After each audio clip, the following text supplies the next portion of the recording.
Anyway, she announced her show has been picked up, and it is a show about entrepreneurs.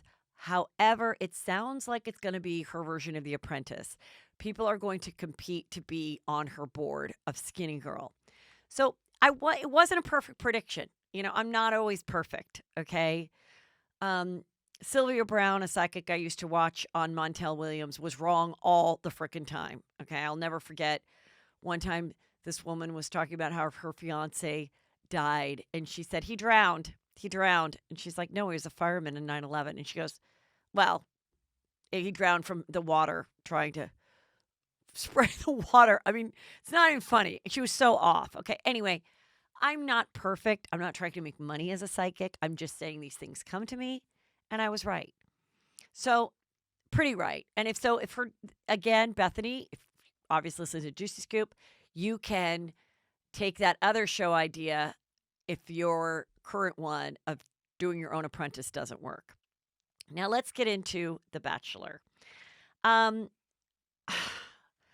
I don't like Peter the pilot. I absolutely don't. If I see that little sweaty, scarred face in Westlake Village, I'm going to shove it into a wall. I'm so annoyed with him. We're down to hometowns, okay? We've got Madison the Virgin. We've got Hannah Ann, who, by the way, I'd like to know if Hannah Ann has ever gone by Hannah Ann.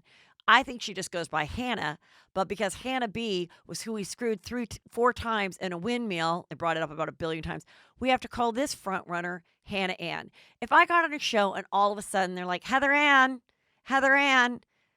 it'd be very weird. So Hannah Ann is just as virginal acting as Madison, and she's a pretty brunette, but she is still down to bone, okay? Then we have, I think, one of the most gorgeous girls that's ever walked onto the Bachelor stage. It's Kelsey, and just a perfect face, blonde, stunning. And then we have Victoria F., who everyone thinks is a nightmare. So first we go to Hannah Ann, and she has a cute family. Everyone likes her. He tells her, I'm falling in love with you. She's like, I'm in love with you too. He's like, no, I love you. He also writes her a love letter because she had written him a letter at one point in the process. And he's just like, you have nothing. He literally is like, you have nothing to worry about. I love you. I mean, they're saying I love you. That's the first date. Then we go to Kelsey, the blonde, who has one of the most attractive families I've seen. The mom's like mid-40s. She's super attractive and hip. Equally cute blonde sisters. They have a great time. She tells her stepdad, I'm falling in love with him. She tells him, I'm falling in love with you. He's like, I don't know if he says, I love you too, but he goes, I'm feeling the same way. And he's telling the cameras, I could see a future with Kelsey. I am falling in love with Kelsey. Oh, and also each girl that he greets before they give them, just as they give him the toddler jump, just as their legs are starting to fall down from his waist to get footing again, he's like, ugh, I missed you so much. I missed you so, so much. I missed you. How can you miss someone when you're on a date with someone else saying that you're in love with that person and you love their family and their family fits your life and you see a future with them? Really? You really are missing someone? Then we get to, who do we get to next? Was it Victoria F next? Or was she last? I think Victoria F was next. Okay, so when we get to, I don't know, who cares? We get to Madison. She's the super Christian who is a virgin, who is extremely close to her father, who, by the way, looks very young. He's got like kind of a weird bowl haircut. And I believe that when she met Peter the pilot on the first night, she's like, my dad and I painted a photo for you. They did like a paint by numbers together or something and present it to him. So weird. She's extremely close to her dad. So she's talking to her dad, and he's like, I don't want him to do anything that you and I have decided is not to be done. I might be taking some liberty with this, but whatever. It's what I remember. Until your wedding night. He's not to try it. You're not to be expected to it, and he should know that's not going to happen. Granted, all these families have watched, at least 10 seasons of this show. And she's like, I know, Daddy, I know. And he goes, I mean, when you were born, I prayed on your baby body and I prayed for who your husband would be. That was one of the first things I prayed about when I saw you come out of your mom's vagina. He didn't say that, but he did say, I prayed over your naked baby body and for your husband. I mean, who thinks about your baby spouse the minute they come out? That's the thing you think about. Like, you're like, hope he doesn't die through the night. Hope I get milk in my breasts. Hope, he's going to become able to come home from the hospital in 2 days and they don't find something wrong with him. Really? You're like, congratulations, your baby's adorable. I wonder who she'll marry. I'll pray for that husband now. So, anyway, then the last girl is Victoria F. Now, Victoria F was the one who they went to an amusement park, and at the end of the date at the amusement park, there was this country guy singing a song. And then she had to tell him, actually, I was fucking that guy like a couple weeks ago, but I didn't want to hang out in Nashville. And then this opportunity came up, and doesn't mean anything. I have to be honest. They're having a lot of drama. They're crying. She's always crying, but she has a hot little sexy body, like nice little bubble butt, tiny waist. I get it. Okay. And we know that as dorky as Peter the pilot is, with his now scarred face because he broke a glass on his forehead, which, by the way, I'm very concerned about how that scar was sewn. I think they're not were in America. I don't think they were in America when the accident happened, so it doesn't look good. And anyway, I just, I think I think he's real horny. I mean, we all know he boned 4 times in a windmill. So I think, as dorky as he looks, I think he's pretty good in the sack and pretty sexual. So they have very good sexual chemistry. But it seems like he has good sexual chemistry with everybody, okay? So their date, they go to Virginia Beach where she lives, and they walk up, and he's like, "Are you kidding me?" And it's another country singer. What's his name? Hunter Hughes or something. Hunter Hayes. And he's got a song that's like, give me the choice, I'll take crazy any day. I know I'm singing it bad. I know you probably know the song, and you're like horrified I don't know the song. Anyway, Peter the pilot knew the song, and he does this weird dancing where he like hugs her. Like, it's the most uncomfortable dancing. Like, he's just like, and he's hugging her, and it's like around her neck because she's little and he's tall and she's got like tennis shoes on. Anyway, he goes, okay, I'll see you tonight. And he starts walking with the producer. And then a girl with a fuzzed out face, however she's mic'd, goes, Peter, oh my God, Jennifer, whatever her name is, how are you? Or her name's Marissa. Marissa, how are you? Oh my God, I haven't seen you. Is that the leather jacket that you bought at the Guest clothing store that I used to work out? No, I got another one. Wow, that was so long ago. What was that, like 2012? I'm thinking of myself, God, that wasn't that long ago. But anyway, for him, she's like, I just need to tell you that you're a really good guy, and the person that you're with right now is not a good person. He's like, uh-huh. I was friends with her. Uh-huh. And we had some issues. Uh-huh. And I tried to mend the friendship and it did not work out. And I'm not going to tell you anymore, but you need to know that she has destroyed relationships. Like, I've lived in this town for a long time and I know this. And I just wouldn't want you. I know this is a big deal and I wouldn't want you to be with the wrong person. And that's all I'm going to say. And he's like, okay, well, great to see you, Marissa. And then he gets in the car and he's like, oh, I don't know what to do. I mean, Meanwhile, she's all excited. Her family's in the house. She's told to wait outside, which again is weird. It's weird that they separated them at that point anyway. We've always seen them like go into the house together because then the mom's like, I haven't seen you in 6 weeks. So I think it was very planned out. I think they absolutely knew the girl was going to show up and surprise Peter. And that's why they separated them and was like, no, you'll just meet her at the house. He has some sad flowers and she's like, hey, what's wrong? You're acting so weird. What's wrong? Peter, what's wrong? And he's like, let me come over here. Let's sit on this porch because that's where they told me where to sit down. And I need to talk to you about something. What? You're really scaring me. What is it? An ex showed up at the place we were today. Uh-huh. Her name's Marissa. Uh-huh. And she told me that she knows you. Uh-huh. And she said that you destroy relationships. And she goes, "Well, I mean, what did she say I did? Like, what is it?" And he's like, "I mean, that's all she told me, but I need to talk to you about it." Like, and then she goes, "You know what? Like, forget it. Then forget it. If that's the way you feel, I'm done. We're supposed to meet my family. I was excited for it. And then you drop this bomb on me." And a lot of people on social media are like, "She's the worst. Get rid of her." I disagree. If you really think about it, he had no information. Some jealous bitch that she used to be friends with, that she's no longer friends with, goes, sees that she's on TV and knows the Bachelor, contacts the producers, shows up there, says, "Fuzz out my face." But Kelly told me that she is no longer secret now. And she calls her what? Self? The tag? Oh, she tags herself as the Truth Shark. She had a viewing party for her television premiere with her fuzzed out face, which is weird that you'd be like, "There I am." And so she had a falling out with a girlfriend. And he's just going to believe that person. I mean, granted, he shouldn't believe someone he's hung out with on a TV show either. But I kind of got her frustration. So he's like, "Oh my God, what's wrong? We always fight. It's always, why do you have to run away?" She's like, "Why do you stay? Why do I run away? Why do you stay? I don't know. I can't take it anymore." He leaves. He never sees the family. The family comes out, hugs her. "We love you, Victoria F." I mean, I think they probably just called her Victoria, but "We love you."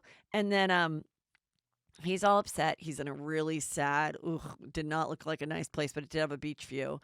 And she comes to his hotel the next day, and I don't know, they talk again, they cry, and then he has to tell the girls in an airport hangar who he's gonna, an airline hangar, who he's gonna keep. Well, he got rid of the beautiful blonde. He kept Psycho Victoria F. He kept the Madison, and he kept Hannah Ann, who's like, "When can you just call me Hannah?" Anyway, um, now Kelly said, you used to look back at these girls on the show, and then 2 years later, they had completely different faces. And she's like, "But now they all look pretty good. I don't know what they'll change in themselves. I'll tell you what they will." This girl, who is the virgin, she's got very long lashes, and she wears a lot of mascara. I don't think it's a great look. I think she needs to fill them in with some fake and don't put so much mascara on. Hannah Ann, besides dropping the Ann, she's perfect. Kelsey, she's pretty perfect too. She's already gotten her nose done apparently, so that's what the internet says. Victoria F will get some lip injections. Okay? And she'll start to overly shadow her nose, and she'll do a sparkly like dot at the end to kind of like reshape it, because I don't think she'll get a nose job, but she will readjust her makeup. She will also add false lashes because she doesn't wear false lashes either. So now the three of them are going off to Australia to bone. However, Madison and her dad are going to tell Peter that he cannot bone anybody, especially not her, but nobody else, if he wants to end up with her. And the two other girls need to show their boning skills in order to win. So they're like, "This isn't fair. This is like doing a decathlon and you're, at the last minute, they're like, we're going to just drop the running." And they're like, "We're the best at the running. I wasn't good at throwing the shot put or whatever, but I'm really good at running." And now because one girl doesn't know how to run, or because her dad told her not to run, we can't run either. Like, running is my thing. That's what I'm good at. That's how I got the Nashville guy. This is bullshit. So it's getting pretty good, as much as he annoys me, because he says everyone he loves, but it does make for a good show. So thank you very much, everyone. There's a new show on Netflix everyone says I need to watch, called Love is Blind, where it's kind of like Love at First Sight, but they get engaged. And Nick Lachey and his wife, not Jessica, so awful that she's just like known as not Jessica, but it's Vanessa. And they're the host, but I heard they're barely in it. Anyway, these people go in pods, like a little living room pod, and then they talk to the person. They can't see them, and then they get engaged. And listen, None of this stuff is going to work out. It's so rare that would work out. You have two people that want to be on TV and don't really want to work. And then really they're going to spend the rest of their lives together. I mean, it's just, but it makes for good TV, so who cares? Um, let's get into Vanderpump Rules, please. Okay. It was Brittany's bridal shower, y'all. And it was at Katie's house in Valley Village. And oh my God, I was so excited. I got there and they had decorations and Stassi got real life princesses to come. I had one of each, all of them. Jasmine, Cinderella was there, Sleeping Beauty, and they surprised me. And I was doing shots at 11 a.m. and I'm engaged, y'all. And I had the best time ever. And I was happy to have a good time because earlier in the day, Lisa Vanderpump called us, and I guess it was a lot of social media out the pasture that I picked for my wedding. And he had said some mean things about gay people like years ago, right? And I saw it and I talked to him about it. He goes, "No, I don't feel that way anymore." And I go, "Okay, you're a family friend. I want you to marry us at the castle in Kentucky."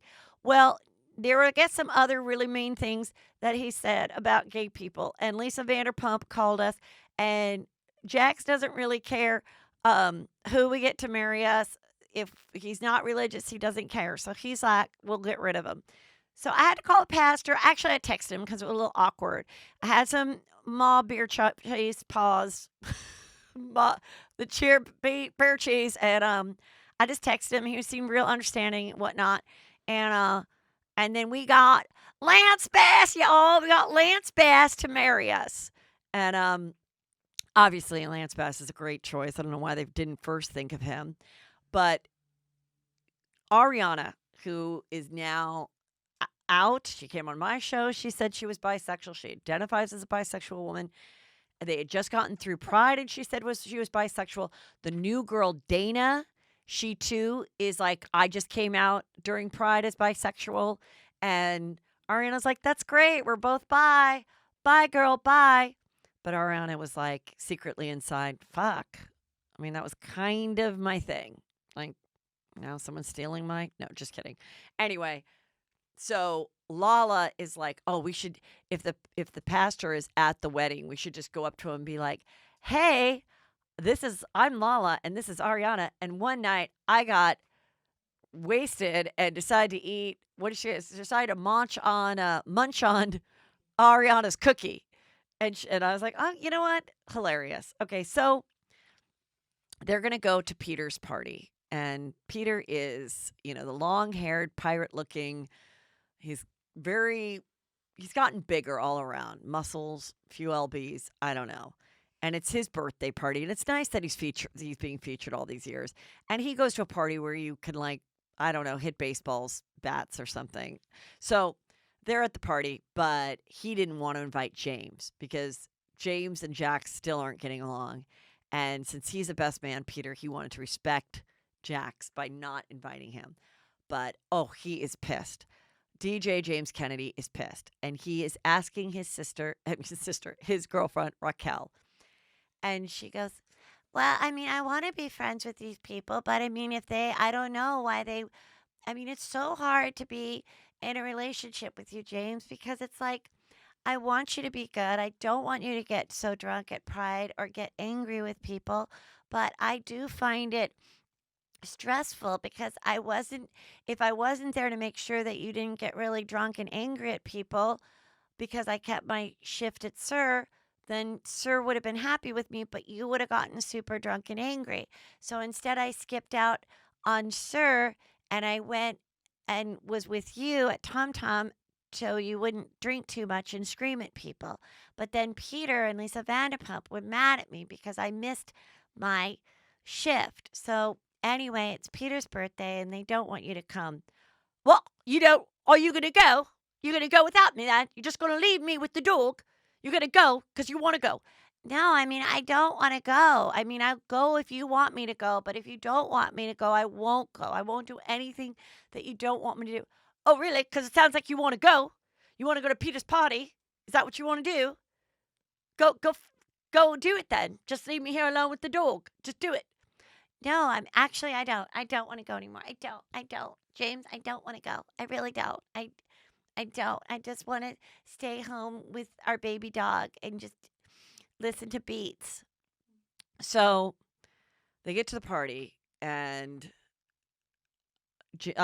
Schwartz, no, wait, Sandoval, Tom Sandoval, says to Jax, so what's up with your pastor? He goes, yeah, I know. It's Lance Bass now. What do you mean, what's up with my pastor? My pastor is Lance Bass. He's like, no, the pastor before that. He goes, yeah, we got rid of him, and it's Lance Bass. He's like, but I've been tagged in those tweets about the bad things he said about the LGBTQ community for months, and you were on those same tweets, so I know you saw them because you were tagged.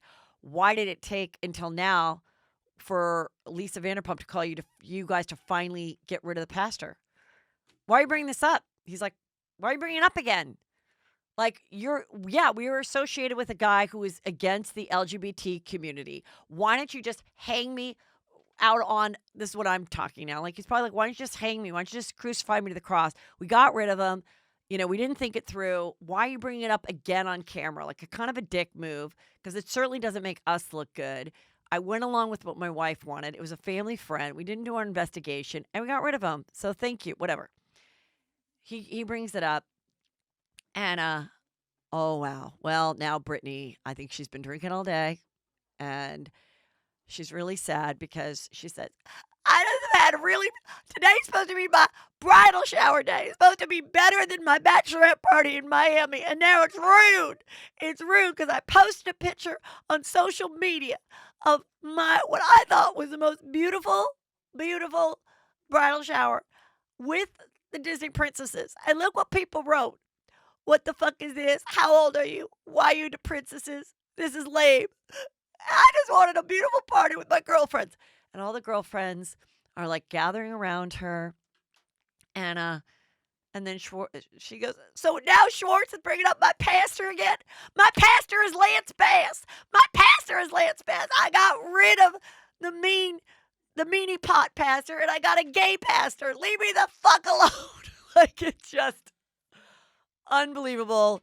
And Lala's like stroking her head, and she's like, yeah, Sandoval, like, what? It's done. It's 2 weeks before her wedding. Let it go.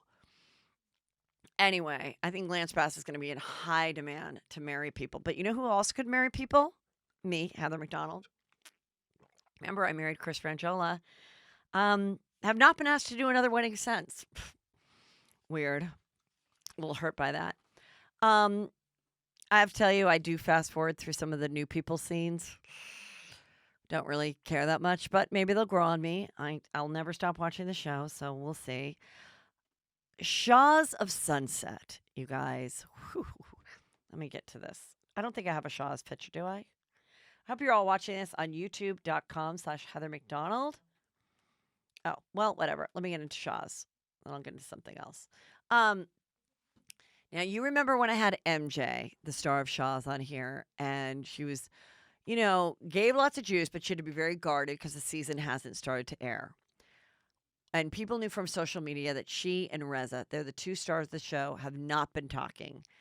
And nobody really knew why. We saw that there was a fight. We saw that her husband got pissed and went to his house and like threw a plant in his backyard, and it was caught on the security cameras.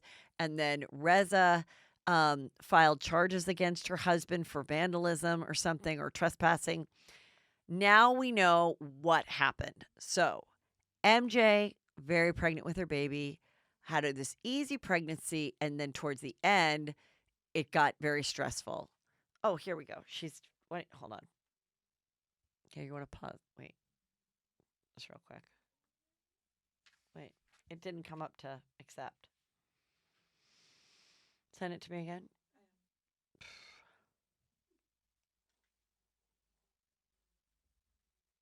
What time am I at? 26. Oh my God. Is it showing up? No. Whatever. Who cares? Okay. So MJ, very pregnant, and then started to have complications toward the end. But put her, I think, on bed rest or something, and then she went in and had the baby. And the moment the baby came out, they immediately put all their attention on her.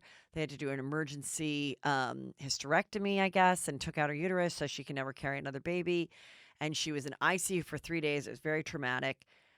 But during that time and right before that time, um, Reza was having a housewarming party. And to decorate his backyard, which needed a lot of help, he had Beverly Hills. The gay Asian, we don't know. I remember we found his age. I think he's like 70, but he was Lisa Vanderpump's wedding planner for her daughter, and I think for her vow renewal. God, she got a vow renewal too. You know, Lisa Vanderpump is one of the few people that got a vow renewal on a reality show that is still married to her vow renewal person, because Vicky Gulbison did it, and Ramona did it, and they got divorced. And I feel like there's more that have done it that have. It's not a full curse. It's like a 50% curse. Heather Dubrow did a "I'm gonna take your name now" party, but it was not a vow renewal party. Um.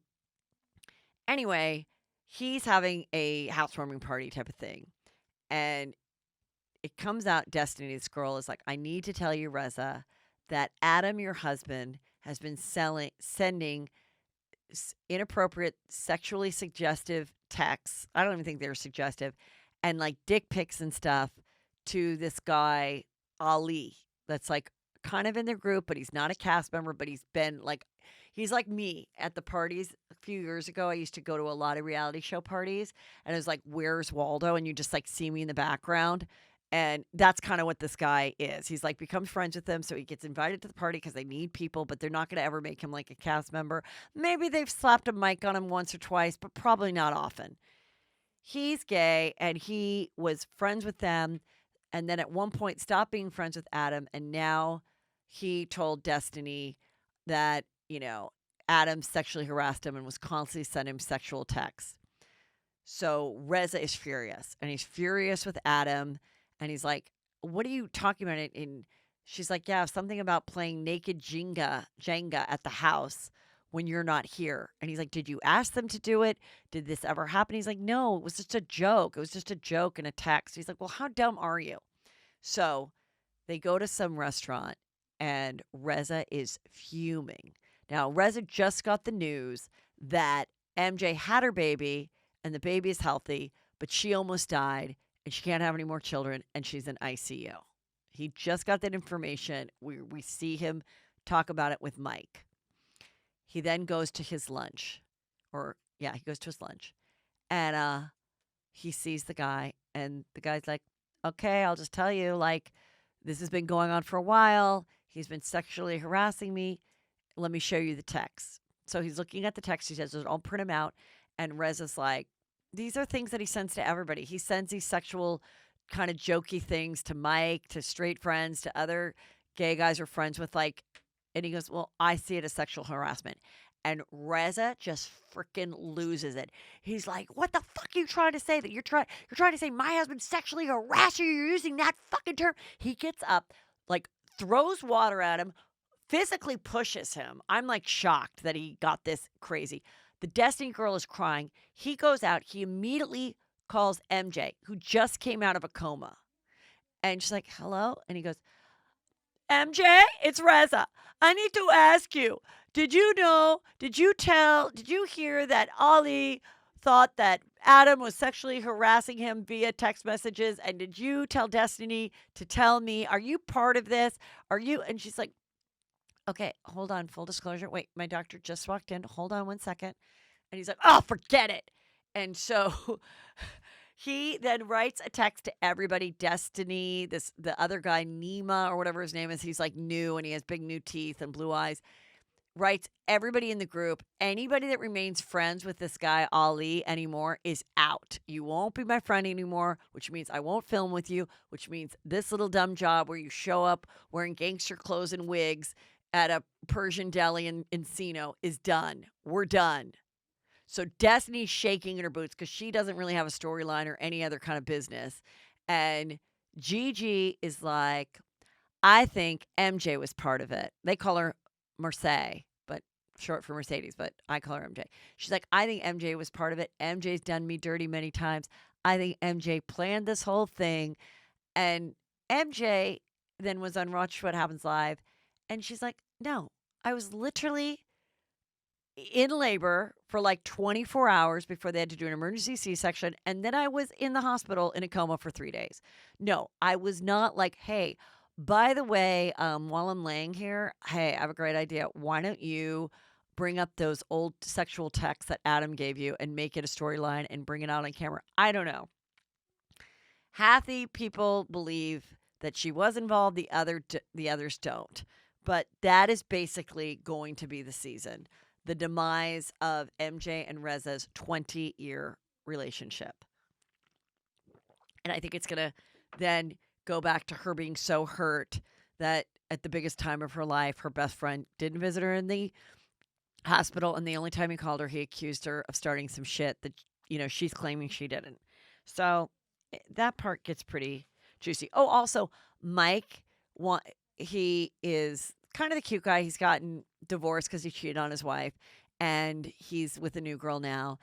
And he's got two brothers who are dentists.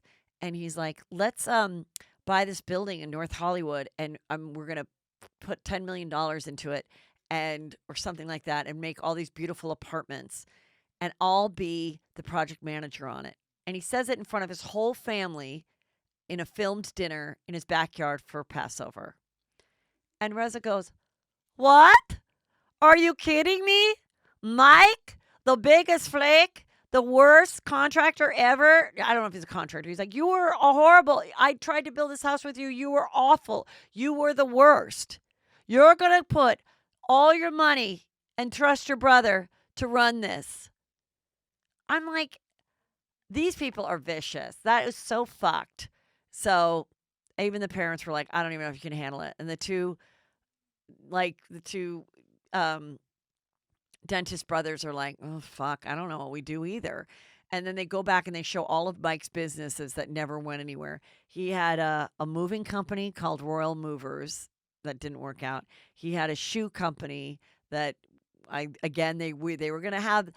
were going to be in the window of Kitson, mind you. Kitson is no longer there, and neither is shoes. He had I guess he was always a realtor, and a couple other things cooking. So now he's going to be building, 17 units worth millions of dollars, and nobody thinks he can do it, which is also just embarrassing that that's on TV. So you always wonder, like, is it really that good to share your life on these reality shows? I don't really know. This is very juicy. Steven Spielberg, Drew Barrymore's favorite person on earth. He obviously directed E.T. Anyway, he has a few kids, and Michaela Spielberg, Steven Spielberg's daughter, comes out as a porn star. Yes, she's a porn star. I don't know what to say. First of all, she's his adopted daughter. Not that that matters, but I guess I don't know if all their kids are adopted or just some of them. But she's 23, and she has come out as a porn star, and she gave the interview to the New York Post, and she said, she suffered from anxiety during childhood. She went to boarding school in her teens, which led to eating disorders and depression, but she doesn't blame her folks. It's not my parents' fault.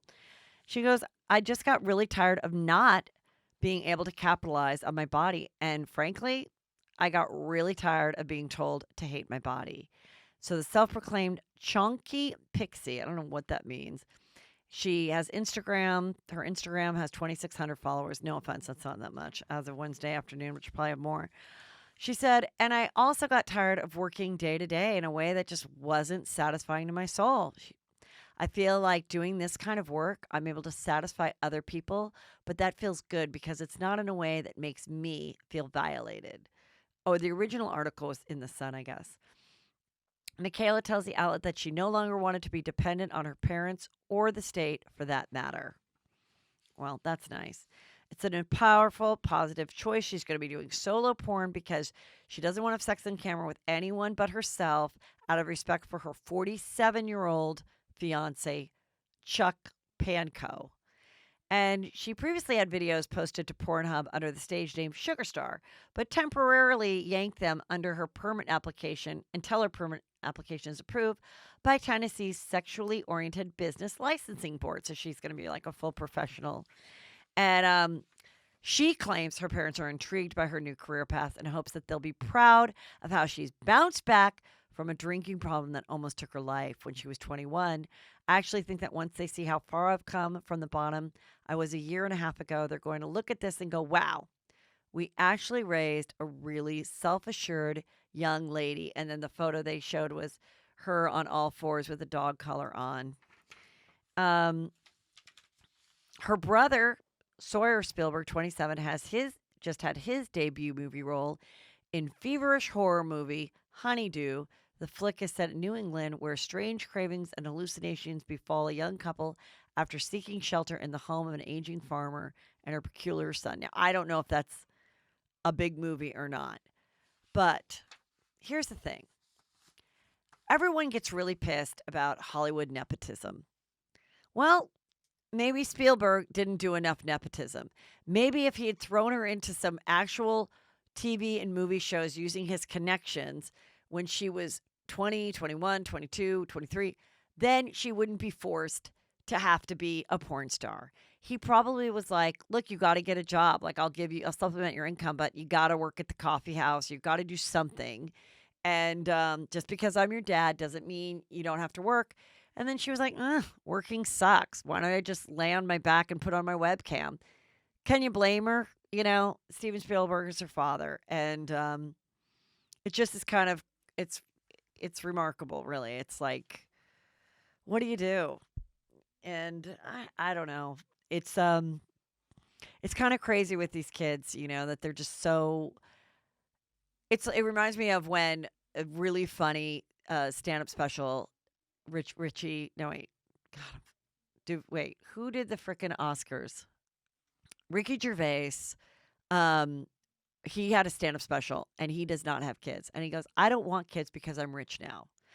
And people that are as rich as I am, their children suck. They are heroin addicts. They have never been on a commercial airline. They get on a commercial airline as kids and they're like, why are all these people on our plane, mommy? And that type of thing.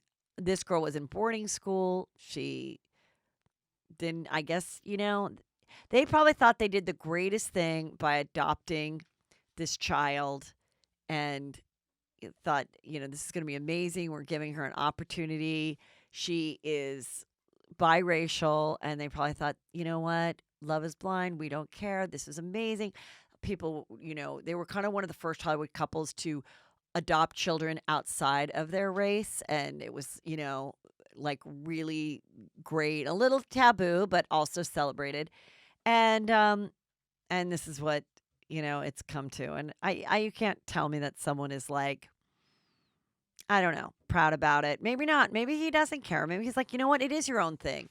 Maybe that was your destiny. Maybe that's in your genes. Maybe that's, you know, I don't know. You know, I have a cousin who was adopted and he came from a family of plumbers. And he was adopted into a family of roofers on the West Coast. And when my other cousins found their brother, he was a plumber. He was a plumber. He didn't go into the roofing business. He, for somehow, was drawn to plumbing. And they were like a third-generation plumbing family. All I'm saying is, who knows? Maybe this is her calling. It's not to be a director. It's not to hang out with Drew Barrymore and E.T. It's not to be like her mom, who's an actress. It's to be a porn star and use her body in a really sexual way and really own it. There you go. I mean, it's just like with the Cindy Crawford's son. What's his name again? Presley Gerber and his misunderstood tattoo. Drake's going to get a tattoo, my son just understood. Because we really understand each other. And I want people to know that he is understood. and he knows exactly who he is. You know what? I'm glad I'm not more famous, you guys, because my kids don't have that much opportunity. No, just kidding. Of course they do.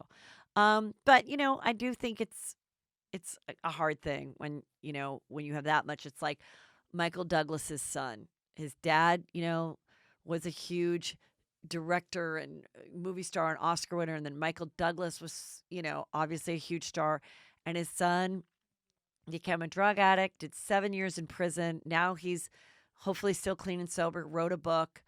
But I mean, all the money in the world, it doesn't matter if you become troubled and become addicted.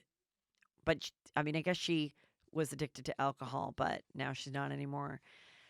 So very juicy. I mean, you wonder, like, really, she just chose to do this article. She didn't try to talk to her parents and see if they wanted to keep it quiet. Maybe she was like, no, I'm going to make my own. I'm going to be my own star now. I'm going to do this. Um, okay, let me get a little more into a very sad, juicy crime here. So Annie Harwick, we talked about her on Tuesday with Chris Frangiola. She was killed by her estranged boyfriend, who she had a restraining order against. And hopefully something positive could come out of this, because her friend Diana Arias is started a online petition which makes restraining orders valid longer than 5 years, and that also people should not have to testify against their accusers in court with their accuser. Those are the two things that this new online petition is trying to change the law of. And I really hope that it does, because this is really horrible. She was with this guy like a decade ago. They lived together. They broke up because he was physically abusive. He, in her paperwork to get her first restraining order, he pushed her out of a moving car. He hit her on the face. He covered her mouth so she couldn't breathe. He punched her. And she got her first restraining. She tried to get her restraining order in 2011, but it was temporary, and she didn't follow up to get the full one. And then in 2012, it happened again. He came after her again, and he put like roses on her door and came around and was threatening her friends and everything. So then she got one from 2012 to 2015. Now the problem is if he respected that restraining order between 2012 and 2015, you're kind of like, oh, do I go back and insist that I get it for another 3 years? Which, by the way, still wouldn't have saved her because she died in 2020. But I guess she didn't. And he started to come around again and harass her. And he just was taking photos at like a porn awards or something that she was, because she's like a sex therapist. And her friend who was with her said that seemed to ignite his obsession. And he started to harass her again. And, then somehow got into her apartment, and the roommate called the police, and it was too late. They found her thrown or pushed from the balcony. So he is arrested, and his name is Gareth Pursehouse. Sorry, couldn't read my own writing. Just horrible. Oh yeah. So also I have a juicy scoop update on Patreon about my own personal life and personal restraining orders that I have. And that'll be this Friday. There'll be some on that and more on the other tiers, but everything, all the juiciest stuff about my life is on patreon.com/juicy scoop, or you go to heathermcdonald.net and press on Patreon. And it's a great way to support the show, but it's really the best for you because you get all this juicy content, all the back content, so much. Of course, it's commercial free. And I've gone through this with people in my family, and I have an update, which we will give. We have lots of legal updates coming on Patreon this month. So get ready for some juice. So the 2 children missing, also juicy crime update. 2 children missing that we talked about on Tuesday. The story goes from Idaho to Utah to Arizona to Hawaii. Tylee, 17, JJ, who is 7, who have not been seen. Their mother, Lori, and her 5th husband, Chad, were seen in Kauai The Dateline ran. I talked all about it on Tuesday's show towards the end of the show, if you haven't heard this story. Um, but someone saw them at a rental car place in Maui. So they have now left Kauai and are in Maui. And the woman who took the photo and sent it to a reporter said that Lori did not look good. She had like a lot of makeup on. She looked really beat and tired. They didn't seem to be getting along. Her and the husband, the new husband, Chad. They are now looking more into Chad's wife, who died in October of unusual circumstances, and then this other woman recently came out and said that she believes she saw Tylee, who she thinks is Tylee, in Nashville on December 22nd. And she is a nurse who has been trained to detect people that might be sex trafficked. And she always keeps these little packages in her on her person, which is a papers and like a little thing of paper and a writing utensil that she can hand to people that she thinks are being sex trafficked, like at a restaurant or anything where you think that someone is someplace against their will. If you can hand them something to write with, that's what they suggest. I just thought that was interesting. But she thinks she saw Tylee with this older couple that wouldn't allow anyone to take photos of them. They were at a concert and it just seemed very strange. So I hope to God that's her. I don't know if maybe Lori gave her to some weird, like, sex trafficking or weird cult to keep her safe. That's part of the 144,000 that she thinks is going to go to heaven. So hopefully they're alive. Um, Sadly, my prediction is that since Lori and Chad have yet to be arrested, I think I wouldn't be surprised if we hear that they like off themselves because I think they're really guilty. I cannot believe that the FBI cannot arrest them. It's insane to me that they can't force them to say where two minor children are and she's the mother of both. But then, oh, this was also sad crime news.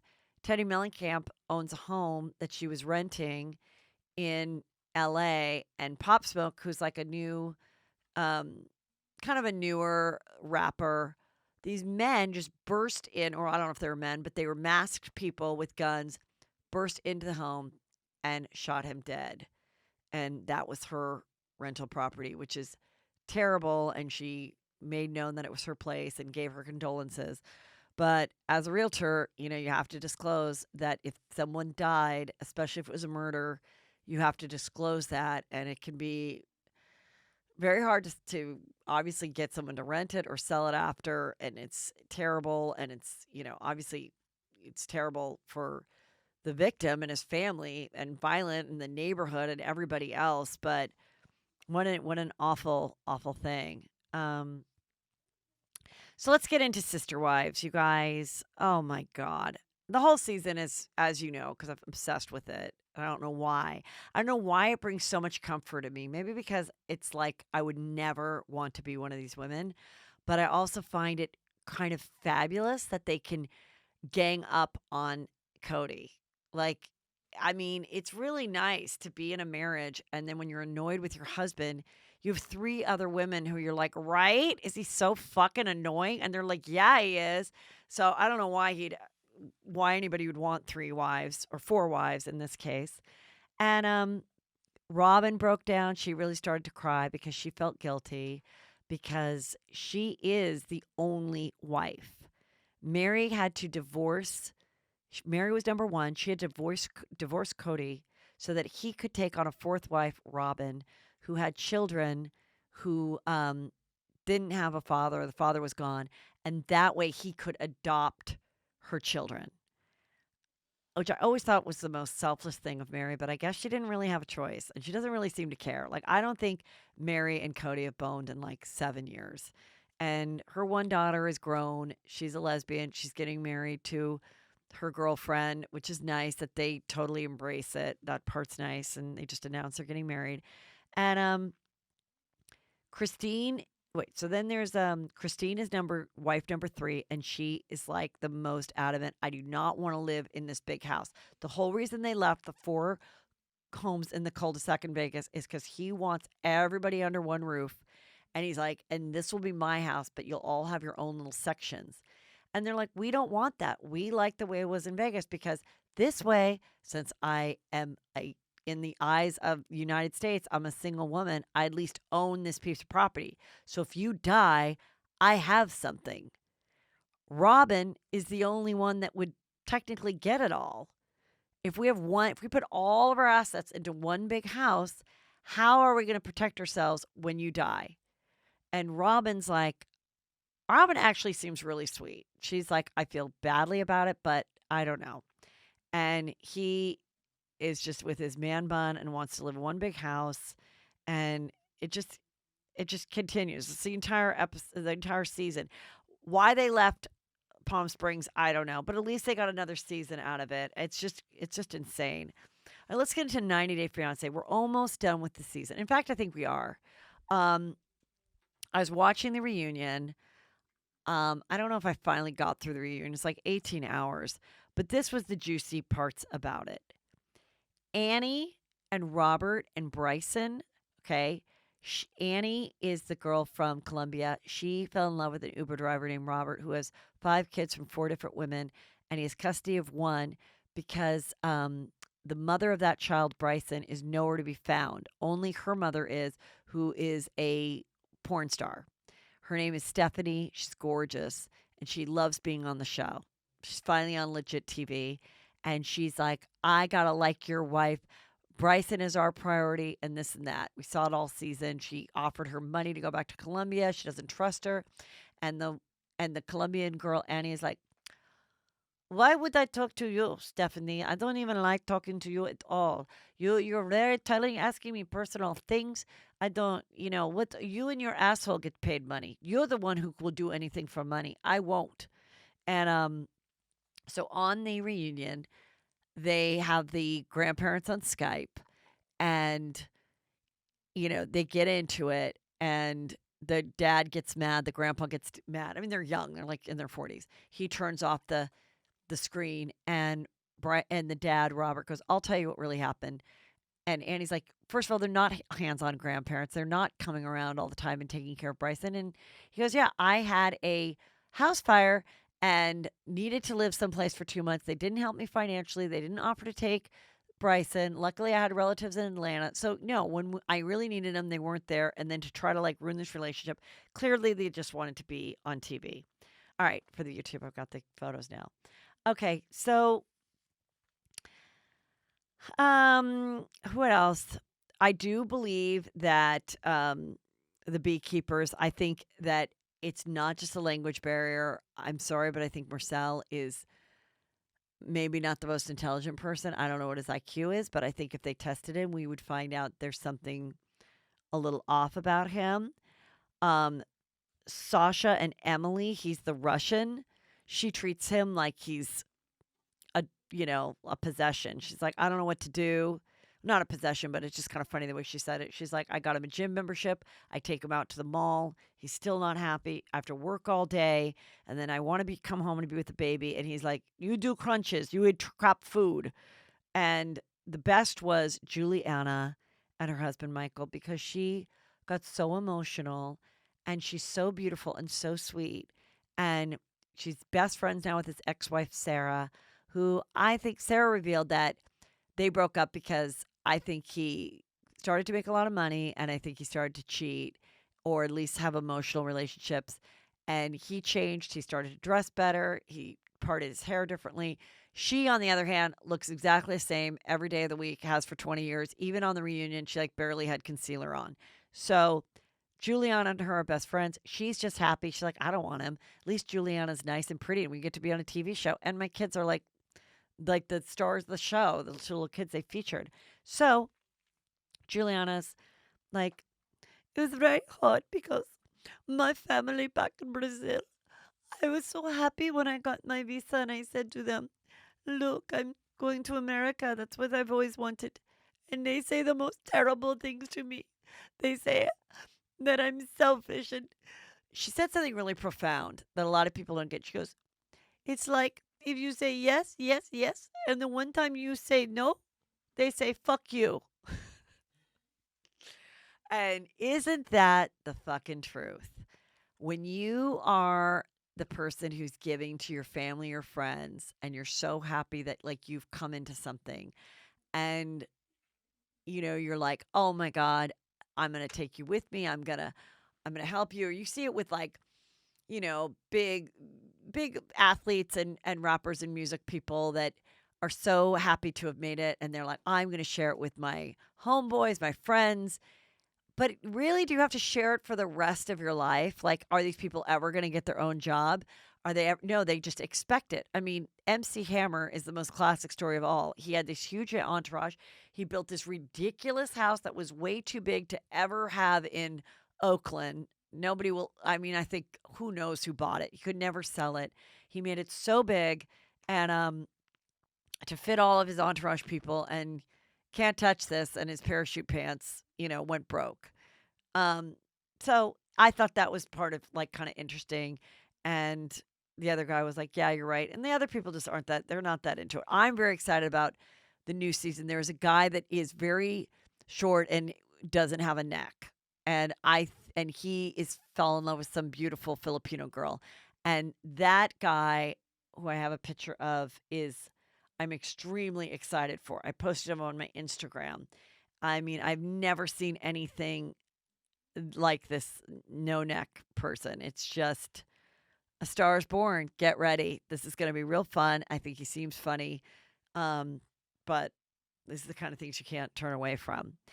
You guys, I'm so excited. Thank you so much. I'm excited to see you in Palm Beach and San Francisco. Remember to check out Patreon and a new episode on Friday with all the juiciest scoop. But check it out. You go to heathermcdonald.net. Thank you.